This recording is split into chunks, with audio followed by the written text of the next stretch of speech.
A já pozvu na pódium třetího hosta, který si říká Gogo. Čau. Čau. Slova, posaď, slyšíš se? Jasne. Slyšíš se? Jak ti to napadlo dělat tohle ty vlogy, videa? Tak toto sa v zahraničí robí už dlhodobo, asi odkedy vznikol YouTube. V zahraničí. My nejsme zahraničie. Aha. Až tak. Jo, my jsme. Takže u nás se to dělá dlouho, pak to objevil Gogo. Z Petržálky. No a tebe to napadlo proč? Kdy? Ja som videl zahraničie, tak som to skúsil No a tak aj si ja. říkal doma a co? Takže si spúčil kameru nebo foťák? Ja som začal s natáčaním hier, čo je let's play. To nie je to, ako sme videli, to je to, že hráš hru a k tomu si dáš svoju kameru a ľudia vidia Hraješ tvoje reakcie. počítačovou hru a točíš se na kameru. Presne tak. A k tomu něco říkáš, jako jau, zabil mě. Podávaš to ako seriál, no, napríklad tak. A na to se lidi dívají. Ako na ordináciu, podobné. Jako na ordinaci, no. Jasně? Je to vůbec stejně napínavý, myslíš? A veľmi určite, to je podobné. Fakt je, že i Tiež tam v tej hre zomrie niekto častejšie, ale je to podobné. je tam stejně postav, jako v ordinaci, to je pravda. No a takže si jednoho dne si udělal první video. A to vypadalo? Jo, to bolo hrozné. Jasne. To bolo fakt zlé. Nemalo to taký úspech. Nemělo to úspěch? Tak som skúšal niečo iné, tak som už potom začal natáčať normálne tie let's play, tak sa tomu hovorí, keď hráš hru a komentuješ to a kúklo sa na to 20 ľudí, tak som bol z toho úplne happy.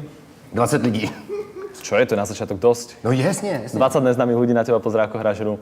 Za každý like som bol rád a za ten čas sa to tak rozrastlo, až to vzniklo, že 507 000. No ale potom si přišel k vlogům, kdy už začal si točit No, to som urobil ako odmenu za 400 odberateľov, keď som natáčal tie hry, tak za 400 odberov som ako odmenenie tým ľuďom.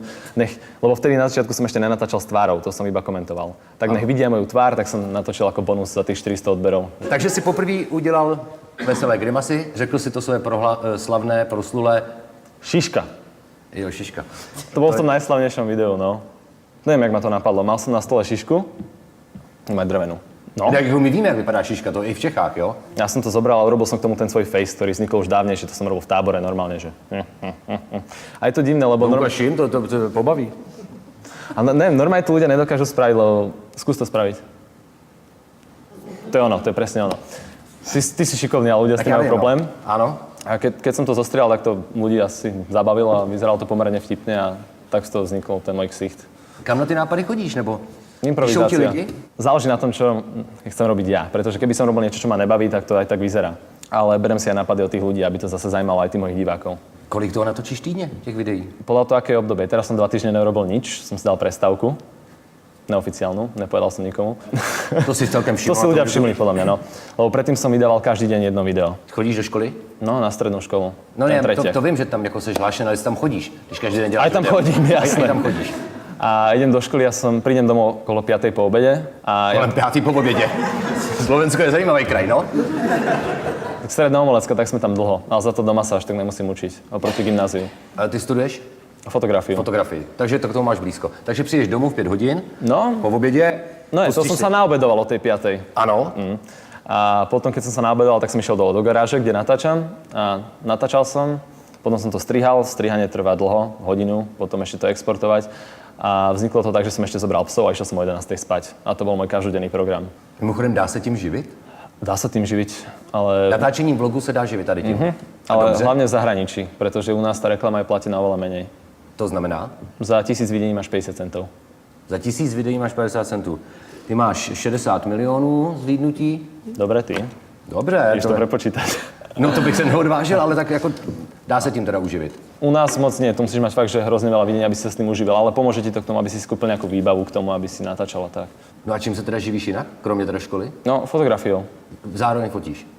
Je to krátkodobý fenomén, myslíš, nebo ještě za 60 let se budeme dívat jako Maška, musím domů kouknout na Goga. Je to možné. Ale podľa mňa to nevydrží, pretože môj vzor, ktorý s tým začal, tak on to už robí 7 rokov a drží sa stále, takže dúfam, že to vydrží mne aspoň tých 5 rokov. Bol by som šťastný. Jak je to možné, že tady je fenomén, který má 60 milionů zhlídnutí a televize potom neskočí, to je sledovanost úplně neuvěřitelná. A je možné, že už mi písali, lenže ja mám na tom maile taký spam, že som si to nemusel ani všimnúť. Ty máš možná v mailu nabídku z televize Joj? Joj, no. A ty to nevíš. Ale mám tam jednu správu o televízie Joj a mám tam 500 správ v štýlu ahoj, pusinku a ako sa máš a tak. Takže je to medzi tým dosť ťažké vybrať. Takže lebo, ty neodepisuješ. no, lebo ľudia dosť často píšu blbosti na e-mail, vieš, a medzi tým si to nájsť, to je dosť ťažké, takže odpísať na všetko je nemožné, keď ti denne príde 1000 správ. Kopírujou tě lidi už? Jsi už takový pojem ve světě vlogingu, že by tě kopírovali? Bol teraz taký dosť problém s tým, že všetci písali na videá ľudí, čo začínali, že kopíruješ a to už písali aj za to, že používaš rovnakú kameru ako Gogo, kopíruješ a proste za každú blbosť. Alebo mal si oranžové tričko vo videu, chápeš? Tak za každou blbosť už to ľuďom písali, že už to už ani nebavilo robiť potom. No já jsem koukal, že ty máš zajímavá videa, kromě šišky, což je opravdu populární, tak si tam měl nějaký poměr s Nutellou. To bolo v tom istom videu. V tom istém. To znamená, tam si se nějak... Som si pomýlil make-up namiesto Nutelly, tak som použil Nutellu. Aby som zakryl výrážky v podstate, tak som si dal Nutellu na tvár. To se dělá v Bratislavě. Teraz to fičí, no. Teď to fičí, co jsi to rozjel? Máš aspoň sponzora Nutellu? A bohužiaľ. Možno je to v tom maile, ja neviem, lenže medzi tými správami som si to nevšimol, vážne. Takže ty si se namazal Nutellou a všichni... No takým maliarským valčekom som to tam nabral. Mimochodem, co já vím, tak ty máš v Petržalke v paneláku, si vystěhoval tatínkovi auto a zabavil si garáž. Presne tak. Co na to rodiče? Ale tak v pohode, teraz už to berú v pohode, ako zo začiatku to bolo také, že podporovali ma, že je to niečo nové, že môže to byť sranda, ale mysleli si, že to robím iba pre srandu. A potom, keď už to išlo týmto smerom, keď už tam bolo tých 500 000 ľudí, tak povedali, že OK. Tak Už se můžeš mazat Nutellou a mluvit o šišce. Už to je na tebe. Nemáme problém. Hej. No a co s tím teda teďko bude dál? Budeš vymýšlet další a další? No, tak pokúsim sa to robiť, kým sa bude dať. Kolik můžeš mít v Čechách na Slovensku odběratelů? Ja už sa čudujem, že mám 500 000, keď si zoberieš, že 15,5 milióna dokopy. No. Že kam to pôjde. Že ma odoberá v podstate každý 10. Slovák. To je strašidelné. No to je strašidelný. Funguješ už jakoby hvězda? Poznávají tě lidi na ulicích? Non-stop. Non-stop? Akože idem do školy a poznáme 10 ľudí cestou do školy. No to jsou spolužáci, to nepočítá to. Hej. Já myslím normálně, když jdeš nakupovat No? Nutellu, říkáš, Gogo. Nutello a valčeky, tak hneď tam stretnem v tom oddelení fanúšikov, no. Jo, a nechávají se ti podepisát a tak? Nechajú si podpísať Nutellu. Nutellu? No. Jenom, musíš si koupit Nutellu. Ale keby som mal vybaveného toho sponzora, tak poviem, že kúpte si Nutellu a dostanete podpis. Jo, tak, a takhle to zatím rozdáváš jakoby zadarmo? No. A co to je za lidi, nebo kdo tě sleduje? Je to odhraničené, by som povedal, od 13 do 25. Ale sú samozrejme aj nižšie, aj vyššie. Mimochodem, proč Gogo? Je to prvé slovo, čo som kedy povedal. Ty jsi řekl první slovo Gogo? A No. proč? Nebo čemu? Ja neviem, prečo som to povedal. K čemu jsi to říkal, nebo co jsi viděl? Rúška Gogo? Na všetko som to hovoril asi. A na sviečku som hovoril kaka. To bola taká zmena. Jsem rád, že máš Gogomen TV a ne Kakamen Kakamen TV, to by bolo horšie. To by bylo mnohem horší.